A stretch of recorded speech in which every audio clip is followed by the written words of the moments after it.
Hello guys, I'm Aditya C, and in this video we'll be looking at solutions to educational code forces around 130 problems A to E. So let's look at the first problem A. Parkway Walk. You're walking through a parkway in your house. You have n plus 1 benches numbered from 1 to n plus 1, and distance between bench I and I plus 1 is AI meters. Initially you have m units of energy. Walking 1 meter spends 1 unit of energy, and you can replenish energy by sitting on benches. When you're sitting, you can restore any amount of energy that you want, and you want to find the minimum amount of energy you have to restore to reach the bench n plus 1 from bench 1. So basically, so you have say this is a case of having 4 benches, the blue ones being benches. You're starting over here and you want to walk all the way to the last bench and basically traverse this whole distance. Initially you have m units of energy. That will be enough for you to cover m units of distance, but this total distance would be a1 plus a2 plus a3 plus so on, which will be sigma a distance, basically sum of the array elements distance. And to walk that you might need some extra energy, and you can replenish that by sitting on benches.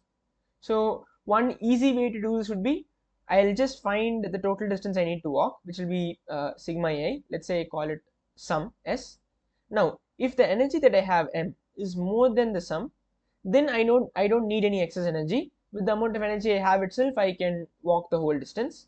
Else I'll have to walk I'll have to replenish an energy of s minus m units, because I need to walk a total distance of s and I have only m units of energy left.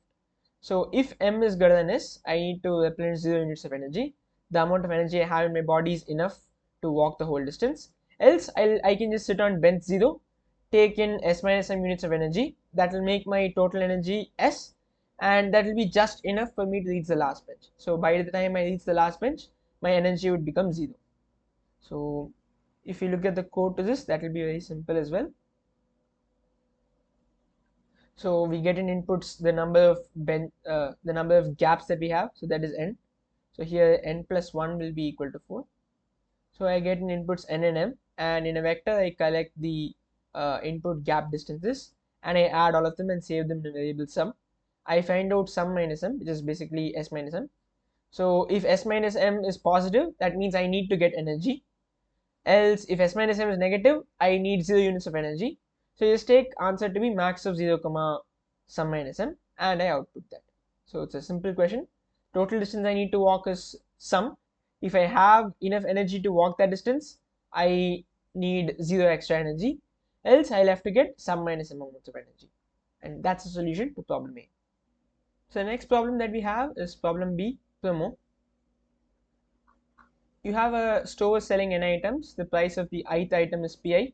The management is holding a promotion saying if a customer purchases at least x items, then y cheapest of them will be free.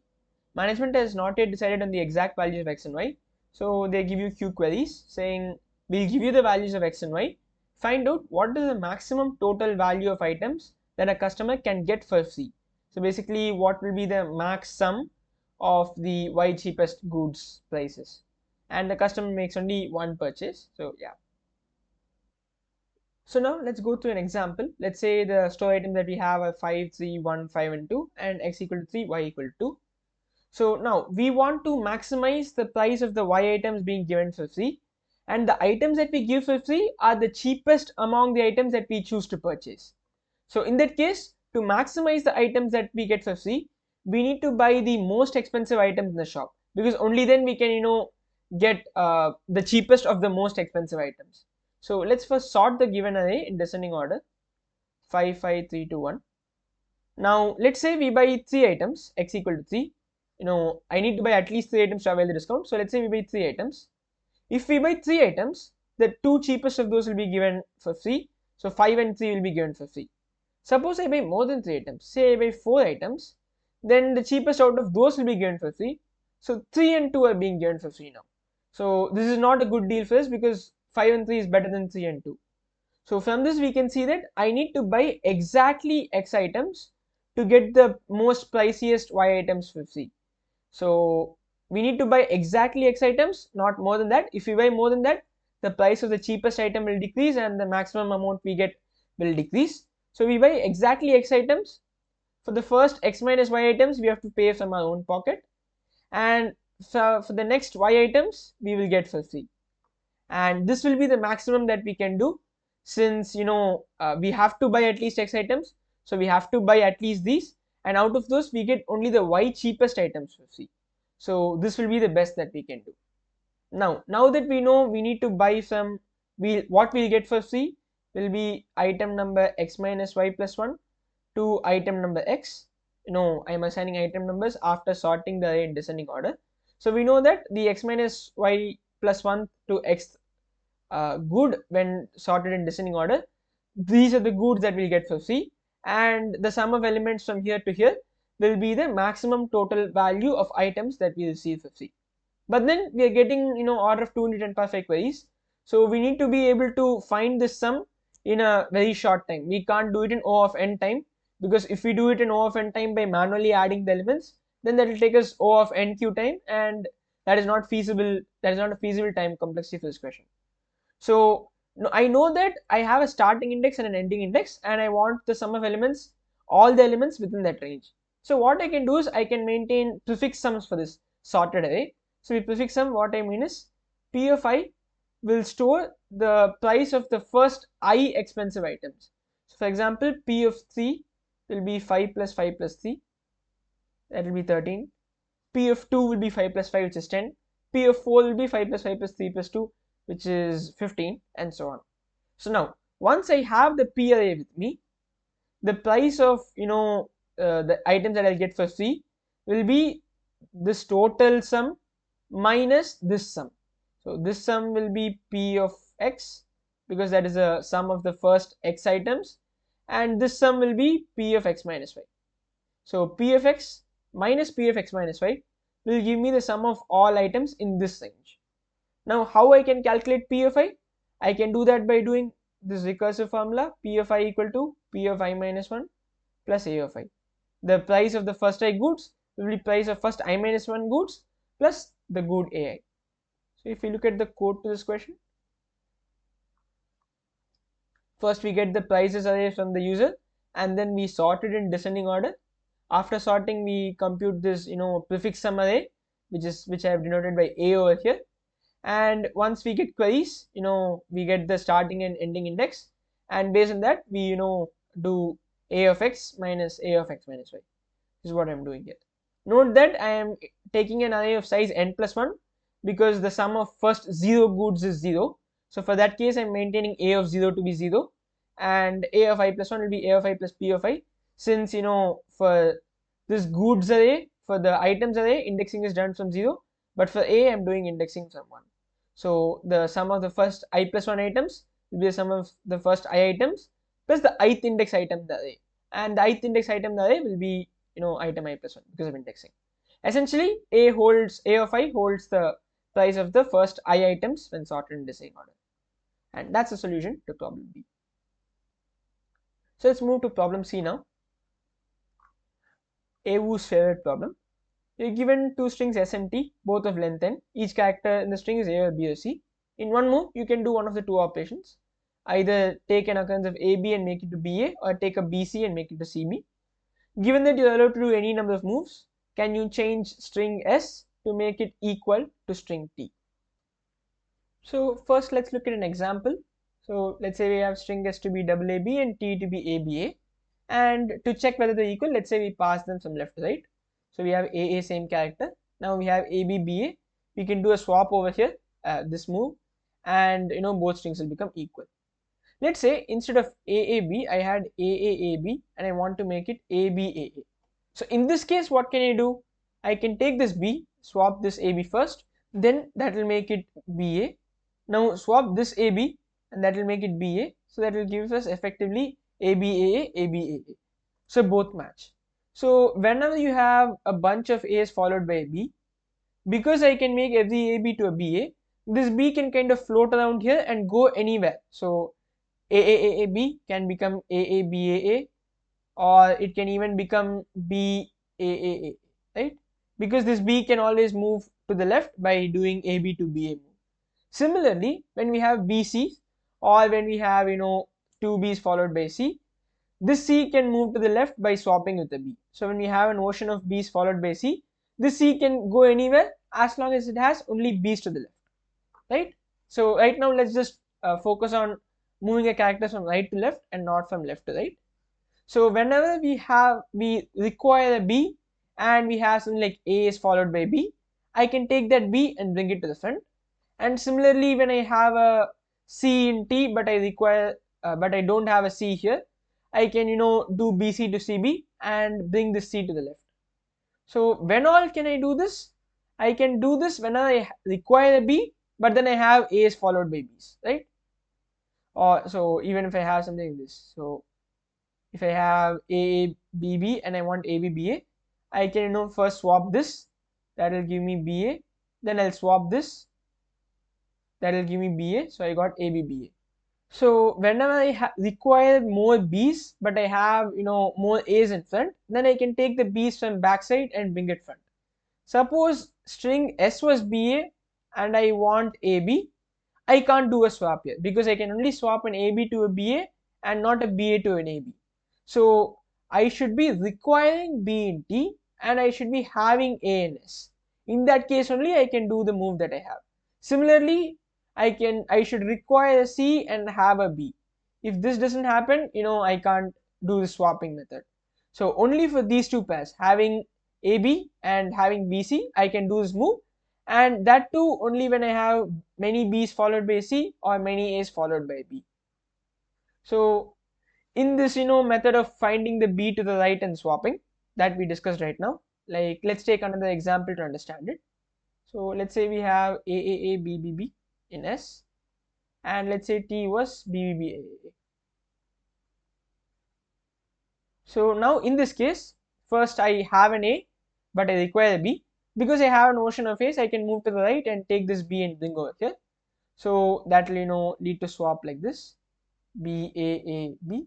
These two characters become equal, so now I can move to the next character. Again, I require a B but I have an A, so I can go to the ocean of A's, find a B and bring it over.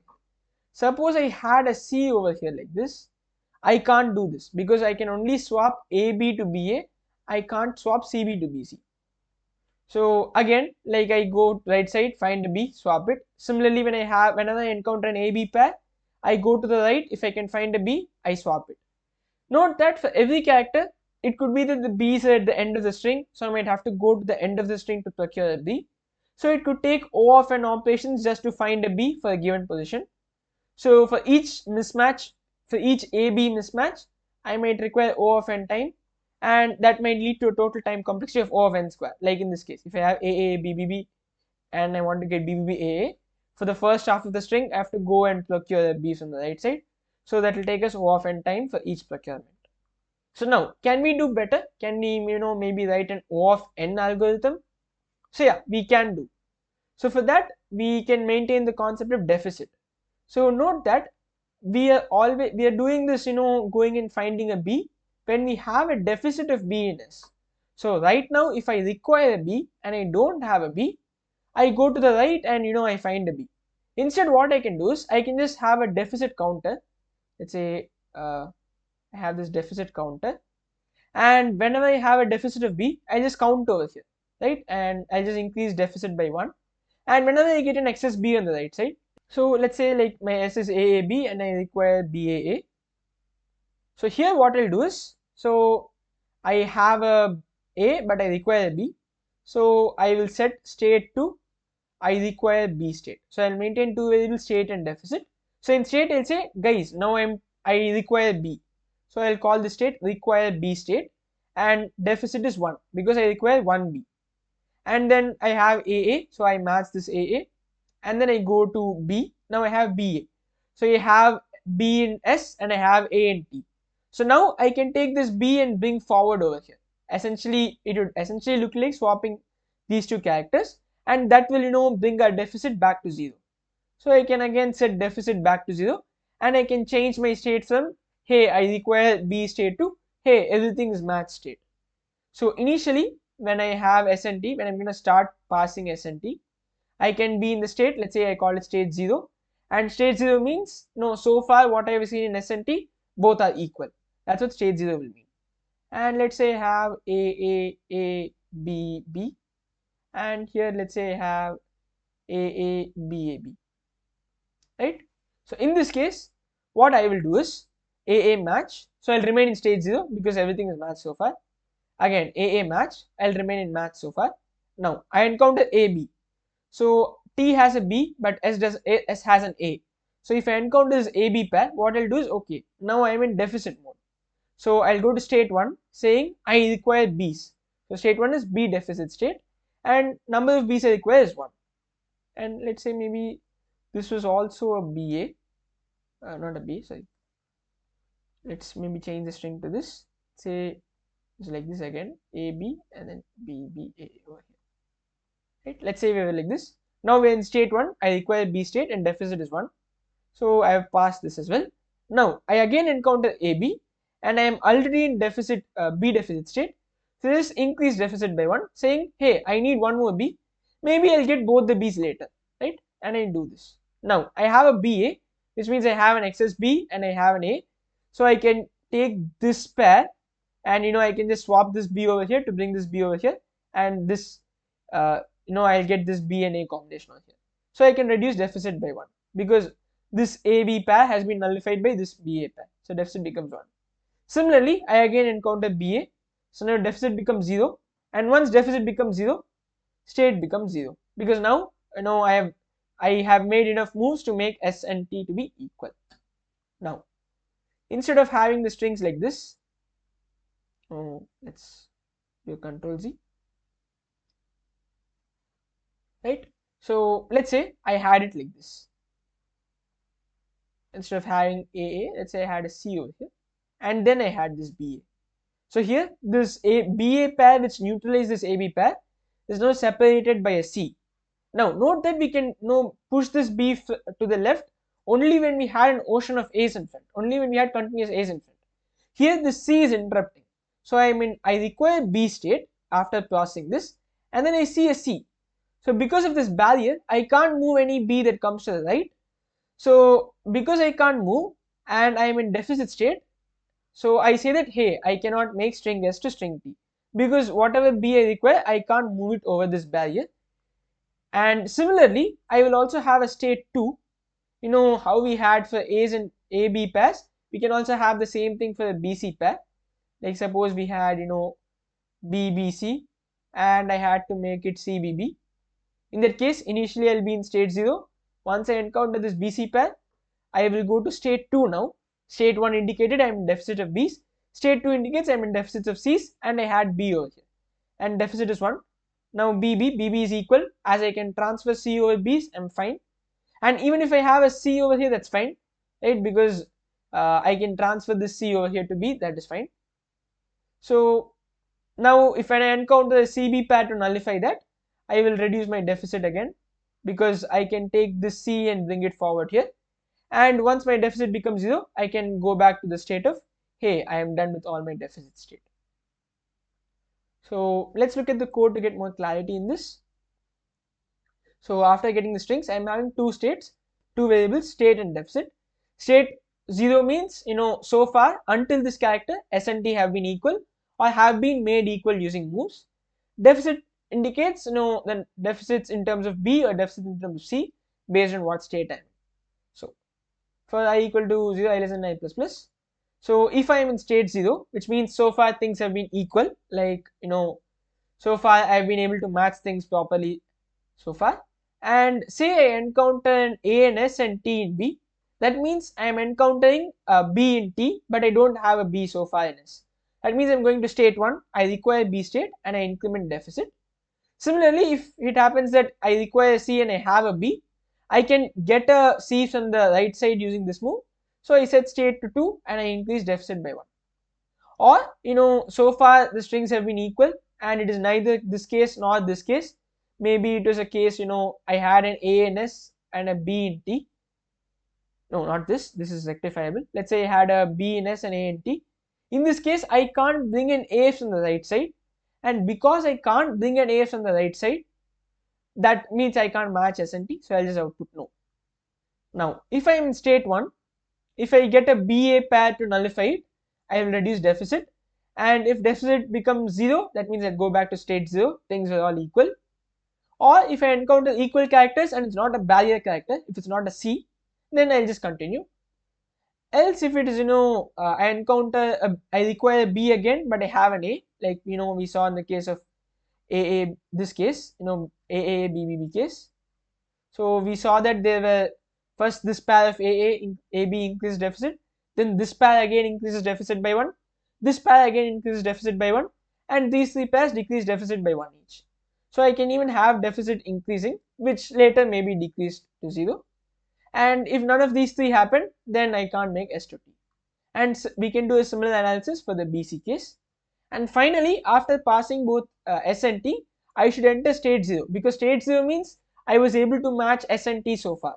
And after reaching the end of string, I should be able to match S and T to make both strings equal. So if state is 0 at the end of the process, I output S, else I output no. And that's the solution to problem C. Moving to problem D now, guess the string. The statement goes like this: the jury has chosen a string S containing 1 characters, where each character is a lowercase character. Our task is to guess the string, given only its length, but we can make queries. So the first type query is, given an integer, index in the string, the jury will tell me what S of I is.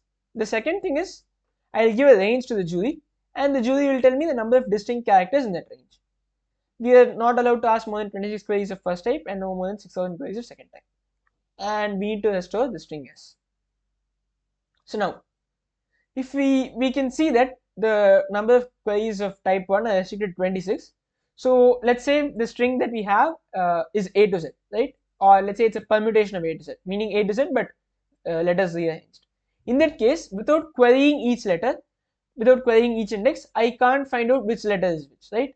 So I need at least 25 queries to find out first 25 characters, and then I can find the 26th character. So all of these queries will, just be to find which character is which. So even if I know that all characters in the string are distinct, I will have to use all of these queries to find out what each are. So even if I have the string to be a permutation of A to Z, the type 2 query will not give me any information there, because the number of distinct characters will just be the length of the range that I give. So all queries of type 1 will just be lost in finding which character is what. So even if I know the form of the string, by form I mean, let's say the string was ABABA, this is a string that the jury has. Let's say we call the form of the string to be XYXYX, right? Where X corresponds to some lowercase character and Y corresponds to some lowercase character. Note that if I had string PQ also, I will call the form of the string to be XYXYX only. So the first hint in this problem would be to find the form of the string, and once we find this form, like the first and third and fifth characters are equal, second and fourth are equal, but I don't know what character they exactly are. That is what this form indicates.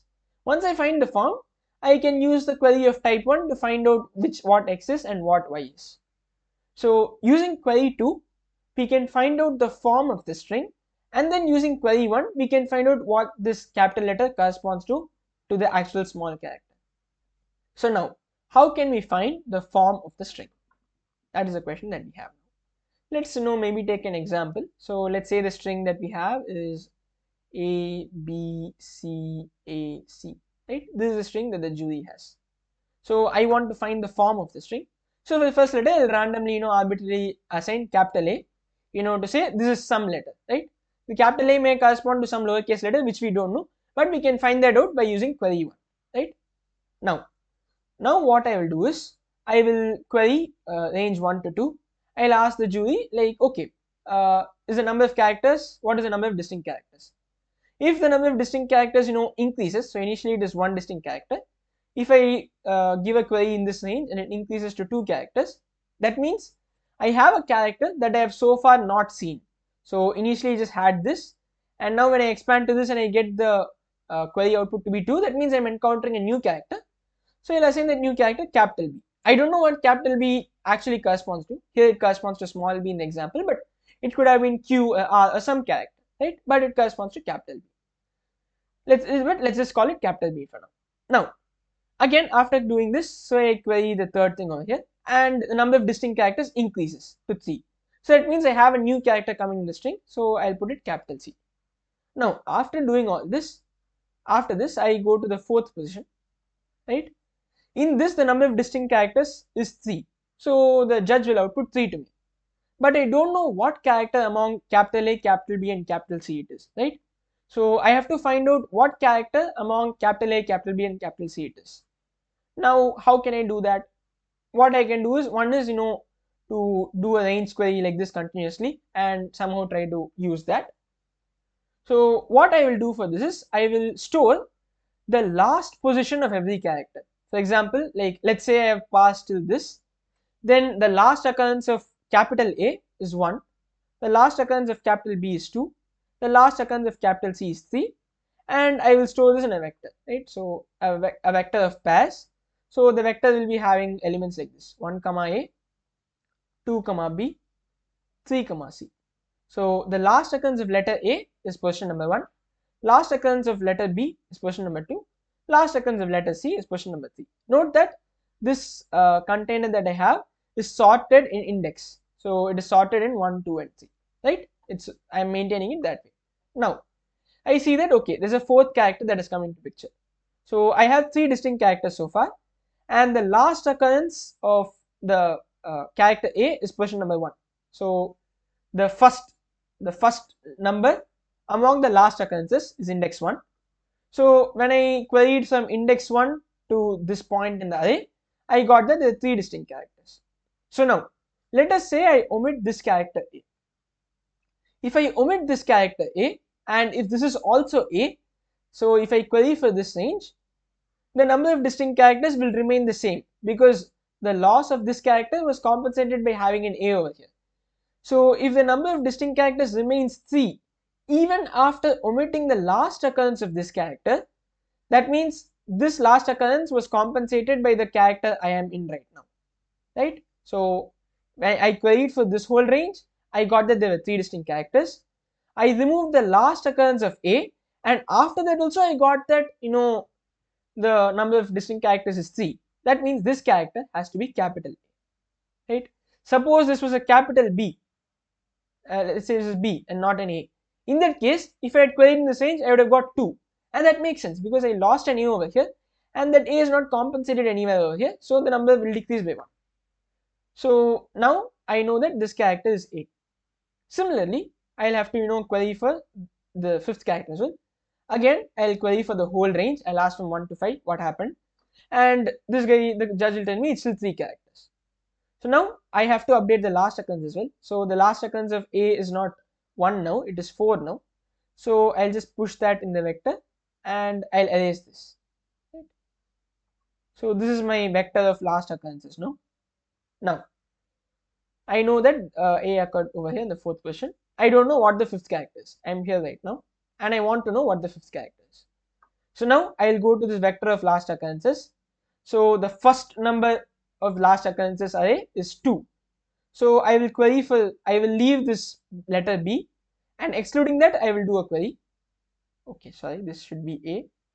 So I leave this B and I'll query. So including this B, the number of distinct characters that I'll have will be the size of the vector, right? Because this has all the last occurrences, and from the last occurrence of B, from there, all the other last occurrences will come after this only. So the size of the vector that I have will be the number of distinct characters in this range. Now that I know the number of distinct characters in this range, let's say leave B. If the last character is B, this left B will be compensated by this, and the number of distinct characters won't change. So from 3, because the size of the container is 3, it should reduce to 2. And if I query for this range, I will get 2 because I have CAC. CAC, the number of distinct characters, is 2. So as there is a decrease, I know that this character wasn't a B, because if it was a B, then it would have compensated for the removal for the letter that I left over there. So now I know that the last letter isn't B. I'll move on to the next character in the string, right? The next one is a C, and it came in third position. So I will now query from fourth position to last position, and I'll ask him, okay, how many distinct characters are there? So I know that from third position to last position, number of distinct characters is 2. because it will be from here to here. And if I query from fourth position to last position, I'll again get number of distinct characters to be 2 because the loss of this C was compensated by this C. So based on that, I will know that the fifth character was a C.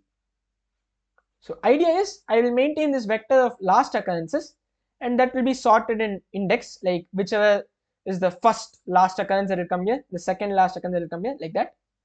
And I will I will go from this character B. I know the number of distinct characters from 2 to position n minus 1. Let's say I'm at character n. I know the number of distinct letters from 2 to n minus 1 that I can get with this length. And if the number of distinct characters is this minus 1, that means the character that I'm at right now is not B because its loss was not compensated. So I'll move on to character C, check for C, move on to A, check for A, and so on. So to find out one character, the worst case time that I'll take the worst case number of queries that I'll take will be 26 queries, because this vector could have 26 letters. Like I could have had A, B, C, D, so on till Z, and then the next character is also Z. So my vector would have been A1, B2, C3, like that. I would have gone from A1 to Z26 or Y25, and when I went over here, so from 1 to 25, I would have said the number of distinct characters when I remove this A, that reduced by 1, because from B to Z I have 25 characters and here I have 26 characters. So because of that, it's not A. And similarly, I'll check from this to this. I'll compare vector size and this thing. If this thing is this thing minus 1, that means it's not B as well. So I'll keep moving like that until Z26, and I will remove Z as well. So this was Z and Z, right? So I'll come, let's say I come to Y, I'll come to this range. From Y to Z in the vector, I have 2 characters, here also I have 2 characters. If I remove Y, I have 1 character. So the last letter is not Y as well. So here the last letter is Z, so I'll remove Z as well. So the vector now has 0 elements because I'm not considering anything. I have moved beyond the 26th position, which is basically the last occurrence among last occurrences. So technically I should get no distinct characters, but then because I have 1 character Z over here, that's a distinct character. So I would have had to do 26 queries to find out that this character was a Z. But then the worst case input size for problem D is 1000, and I'm only allowed to do 6000 queries. So here if I had a string of length 1000, I'd have to do 26,000 queries, because for each character I'd require at most 26 queries. So I'd have to reduce the number of queries to at most 6 per character instead of at most 26. So right now, given this vector, what we are doing is linear search. We are like going linearly, saying I'll just first check B, then I'll check index 2, index 3, index 2, index 3, index 4, and so on. So maybe let's say we had this last occurrence array as 2, B, 5, S, and 7, A, and 14, D. So this is sorted in index, as you can see. And if the vector had just B, S, A, D in the string so far, I'm going linearly. I'm taking some last occurrence of B to the end of the string, checking number of distinct characters. Then I'm going from S to end of string, then this thing to end of string, this thing to end of string. This is basically similar to linear search, which takes O of vector size. Here vector size can be at most 26. So it's taking us O of 26 queries. Instead, if I move to something like binary search, in that case I would only take O of log n, which would be O of log 26 queries plus minus 1. So O of log 26 plus 1 would be 6 queries. So in 6 queries, if I can find the character, that would be great, right? So that is what I would be doing. So let's say this is a string that we have, and we have processed till letter E. We would have assigned some capital letter form to it, but let's just forget about the form thing and assume we found the letters itself. And let's also say I know that this character is not a distinct character, it occurred before, and I have the vector of last occurrence of each character. Now I want to do binary search, right? So first I'll start over here, right? I'll exclude from the last occurrence of C. Basically I'll just take this part of the string. The number of distinct characters that occur in this part would be 2, because the number of letters that come in the vector after C are 2. So number of distinct characters over here is 2. So let's say some letter among A, B, C had occurred over here. If some letter among A, B, C had occurred over here, then we would have had the number of characters to be 2 plus 1, right? The number of distinct characters in this part would have been 2 plus 1, which is more than the 2. So if I can query the number of distinct characters I get here, and if that is more than 2, then I know that this letter that occurs over here is something among this. Else I know that if suppose like in this case I have DDED, if I query for this range, I'll get 2 only, which is equal to the number of characters that are present after C. So in that case, I know this character lies among this part. So I can adjust left and right accordingly. So essentially it's like binary search with mid. If if this value does not match with the number of distinct characters over here, then the new character that came lies over here, else it lies in this half. And this is the essence of binary search that we're doing. And once we get the form of the string, if I know the string is of the form A, B, C, A, C, I can query and find out what this capital A is. Maybe it is some G, and maybe this is, this thing is U, and this is A, and this is G. We already know that. Maybe it's just something like this. And what capital A, capital B, capital C are, I can find by querying. So let's look at the code. So this is the vector that I'm maintaining to store, last occurrences. And the first character, I am hashing it to capital letter A. This capital letter A will be some small letter which I'll find later using first query. Right now I just want to find the form of the string by doing second query. Now I go to the string. If the number of discovered characters is less than 26, then there's a chance that the new letter that is coming is a distinct letter. So I'm doing a query of type 2 starting from index 1 to index I. And if the number of distinct letters I get is more than the one that I encountered so far, then it's a new character, and that new character I'm calling it A plus x minus 1. Like if this is the third letter, this is the third new character, I'm calling it capital C, and I'm also pushing back its last occurrence as I. Else if it is a non-distinct character like we had in this case, in this case where the letter D had occurred before, then I have to do binary search. So I'm setting x to be 0, the left index of the last occurrence array, and y to be last index of last occurrence array in mid, while x less than equal to y. If x equal to y, that means I have already found out what the letter is. I push back this hashed letter to the string, and then I also update the last occurrence. Like right now D came over here, so I have to update the last occurrence. So I just push back the last occurrence D10, and I delete this, and this will ensure that the last occurrence array is sorted because I'm pushing back the latest index and I'm removing the previous one. So this pushback will ensure it is sorted, and I'm erasing the previous thing. I'm erasing the D7, and then I'm doing mid equal to x plus y by 2, and I'm querying from the last occurrence of C, excluding that, from there till the end of the string, and how accordingly as what I get as the output of my query, I am adjusting the left and right parameters. If it lies in this half, I am adjusting x to be mid plus 1. If it lies in this half, I am assigning y to be mid. And once I found out and I've hashed the whole string to a set of capital letters, I am using the query one to find out what each letter is. So for all the capital A, capital B, capital C that I assigned, for all those letters, all the letters in the vector that I have, I am asking it what letter it actually is. Like the user will tell me this capital A corresponds to G maybe, B to U maybe, and based on that I update all characters in the string and then I output the string. And that's the solution to problem D. Now let's go to problem E, coloring. You're given endpoints in the plane, coordinates of the ith point are x, y. No two points have same coordinates. The distance between 2 points is defined as Manhattan distance. For each point, you have to choose a color represented by an integer from 1 to n. For every ordered triple of different points, the following constraints must be met. If 3 points have the same color, then they must be equidistant from each other. If 2 points have the same color and there's a third point with a different color, then these two same color points must be closer to each other than to the different color point. So basically same color points must be closer to each other, and if you have multiple color points, multiple points of the same color, then they must be equidistant to each other, right? And n is small, so we can just try to figure out a polynomial solution to n. We don't need to as long as we don't get exponential, getting something like O of n square and n cube should be fine. Now the first thing is to find how many points can be equidistant from each other, right? So how many points, what is the maximum number of points that can have pairwise Manhattan distance equidistant from each other, and that would be 4.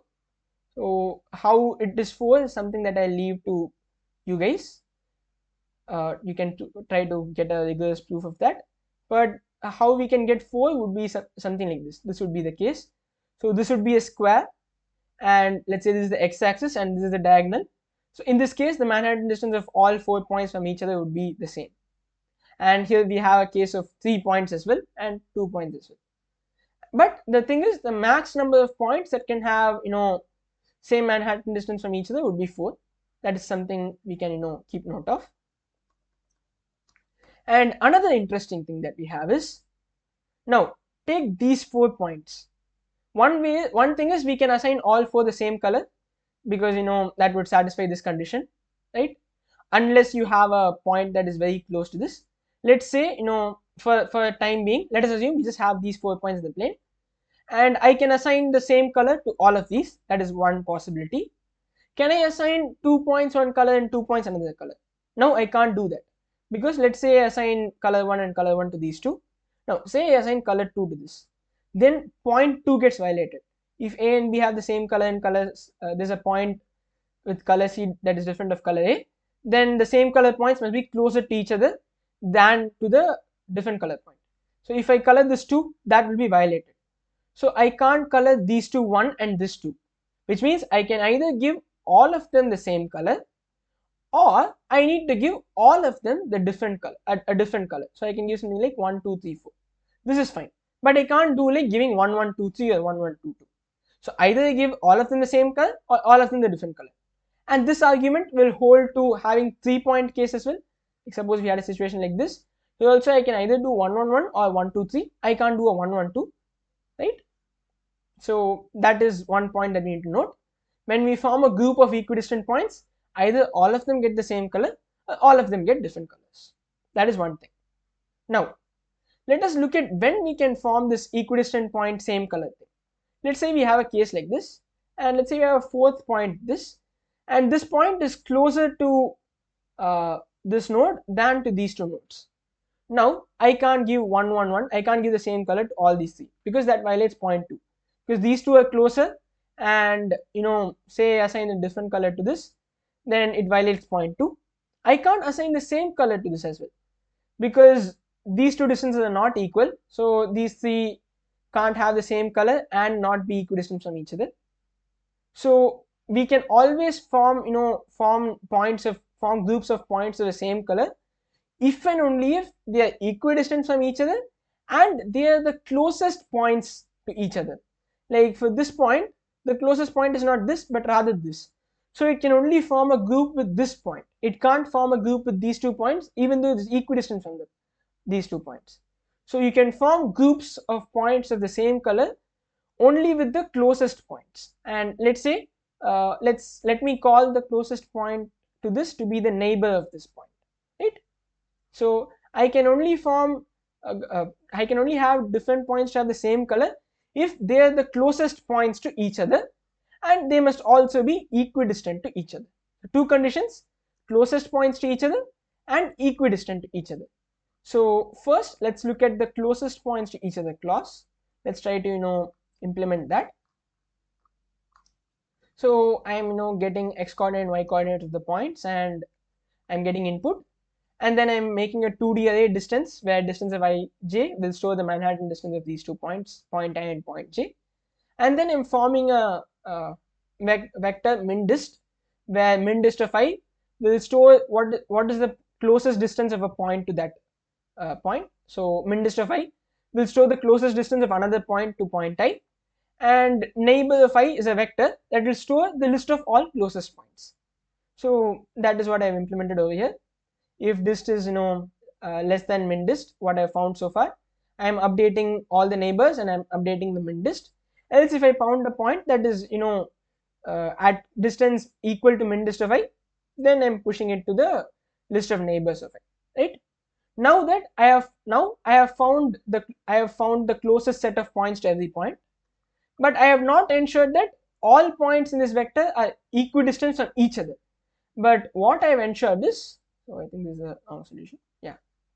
So what I have ensured here is NBR of I will have all points that are at a distance of mindist of I from it. So for example, let's say we have 2 points like this. So let's just consider one-dimensional space, and let's say this is 0, 0, 0.1, 0.2. Now, min dist of all of them will be 1. Let's say suppose I have 0.4 over here. Min dist of this will be 2. And the vector, the neighbor vector for this will have 1. The neighbor vector for this will have 0 and 2. The neighbor vector for this will have just 1. The neighbor vector for this will have 2. So right now, I have just ensured that the neighbor vector has closest points, but I have not ensured that 1, 0, 2 are equidistant from each other, right? That is something I still have to ensure. So how can I ensure that? What I will do is, so let's say we just have this case 0, 1, 2. Now, if I want to form a group of 0 and 1, then 0 and 1 should be equidistant from each other, and all the closest points of 1 should also be equidistant to 0. Like in this case, 1 also has a closest point called 2. 1 is at a distance of 1 from 2 and 1 from 0. But 2 is not at a distance of 1 from point 0. So we can't have, 0 and 1 to be in the same group. So I also need to ensure that I need to take every neighbor of 0. Let's say x is a neighbor of 0. Now, every closest neighbor of x should also be a closest neighbor of 0, right? Because in this case that doesn't happen, and because of that these can't form, these can't be of the same color. So if you want to form a group of the same color, then let's say the group has 0 in it. If the group is to have 0 in it, we need to go through all neighbors of 0, and let's say x is a neighbor of 0. The neighbors of x as well should be neighbors of 0, because if some guy is at a distance of 1 from 1, so 1 is a 1, say x equal to 1 here, so 2 is at a distance of 1 from 1, so he's a neighbor of 1, but 2 is not a neighbor of 0. So if I am to form a group with 0 and 1, then this clause will get violated. The list of neighbors of 0 and the list of neighbors of 1 must be the same. They should form a closed group of themselves.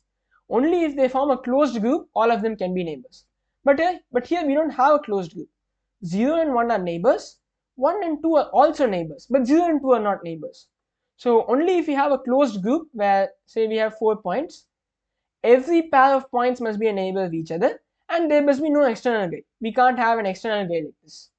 We should have, all neighbors just be neighbors of each other and with no external guy. If we have a case like this, then all of them can have the same color, right? So how do we ensure, this happens? For this, what we do is, we, form a list of neighbors of 0. So we create a vector close by of n. So let's say I'm at 0 right now. I'm at the 0th guy. I form a vector bool close by of n, and all the people in the list of neighbors of 0, I just assign value 1 to them, and I assign value 1 to 0 as well. So basically, all the people assigned value 1 are the neighbors of x, are the neighbors of 0, and 0 included. Now we need to go through the neighbors of 1, and then we need to check, if all the neighbors of 0 are neighbors of 1, and there is no neighbor of 1 who's not a neighbor of 0. So first we check if the list number of neighbors of 0 and 1 are the same. If they're not the same, then it's a violation, so we break out. And then after doing that, we check if every neighbor of 1 is also a neighbor of 0, because we need to have this pairwise closed group because of this condition. So to ensure this condition, to have a pairwise closed group, we go to the neighbors of 1 as well, and we check if all neighbors of 1 are neighbors of 0. And if that happens, well and cool. If that doesn't happen, then 0 and 1 can't form a group together. And say even if we had 4 points like this, 0, 1, 2, 3, and let's say these people can't form a group just because one had a guy 4 close by. Now we can't even let 0, 2, 3 form a group, because we have discussed that before. If 0, 2, 3 form a group and one is of a different color, then we have an issue. So then all 4 must be of a different color if something like 1, 4 edge happens. So either all of them can be of the same color, or all of them cannot be of the same color. Each one has to be of a different color. So for that, we check for this neighbor thing, and after checking this neighbor thing, if the flag is still set to be true, then we set the group size to be the number of neighbors plus 1 to include itself, and we also set the group size for all its neighbors appropriately. So to ensure equidistance, what we're doing is, we're going through the list of neighbors of a guy, and we are saving him in a vector close by. Now for each neighbor in the list, all the neighbors of this guy must also be neighbors of the initial guy. So all the neighbors of a neighbor of 0 must be neighbors to 0. So all the neighbors of 1 must be neighbors of 0. All the neighbors of 2 must be neighbors of 0. All the neighbors of 3 must be neighbors of 0.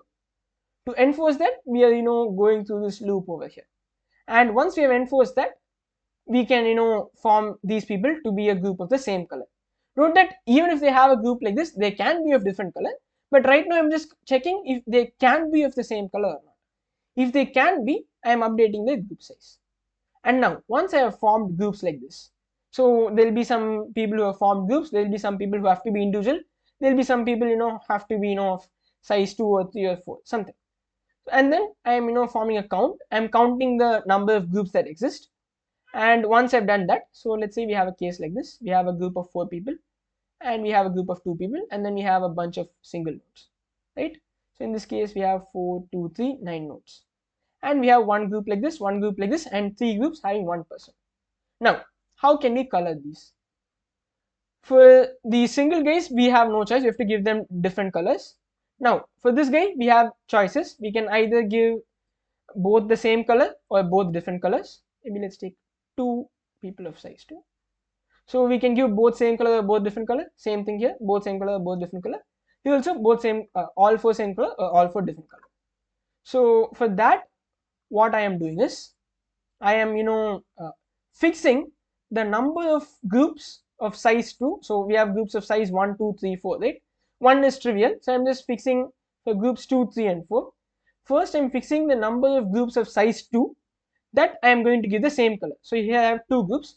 So maybe here I want to give red color to both, but here I want to give blue color to this and white color to this. So this is a group where I'm giving the same color, and this is a group where I'm giving the different color. So let I be the number of groups for which I'm giving the same color and of size 2, j number of groups of size 3 where I'm giving same color, k number of groups of size 4 where I'm giving same color. So I am iterating I from 0 to count of 2, j 0 to count of 3, k 0 to count of 4. And then after doing that, I am choosing the groups that I'm going to give this same, I'm choosing the groups that are going to get, all members are going to get the same color. So T1 will be the number of ways I can choose the groups whose members are going to get the same color. Similarly, for groups of size 3, groups of size 4. Once I've chosen the groups that are going to get the same color, I have to choose the colors. So for example, let's say here I said this group will get the same color, this group will get different colors. So here this group, we need 1 color over here, 2 colors over here. These we require 3 colors. And let's say we gave the same color to all people, so we require 1 color. So we require 1 plus 1 plus 2 plus 3. We require 7 colors, and that 7 will come out to be n minus I minus 2j minus 3k. This is something you can work out. Now once I have formed who gets same color, who gets different color, I need to choose colors and allot colors to all these people. And for that, out of n colors, I choose this many colors and then allot it to the people. So I multiply npr and I take modulus as required, and then I add it to the answer, and finally I output the answer. So an overview of the solution. First, I try to form these equidistant groups that are disconnected from all the other nodes as well. For that, first I get the list of neighbors who are closest to a node, and after doing that, I check if that is closed like this. For each guy, if the list of neighbors is closed, every neighbor of 0 must be a neighbor of 1 and vice versa. I check that using this loop over here, and after checking that, I count the number of groups of 4, 3, 2 and that I can form. And for each group that I form as well, even if we have these 4 people can get the same color, it's not necessary, they can even have different colors. So for that, I am fixing the number of groups get the same color, and I'm doing appropriate combinatorial calculation and outputting the answer. And that's the solution to problem. If you have any doubts, please feel free to put in the comments. And if you like the video, please do like, share and subscribe. Thank you.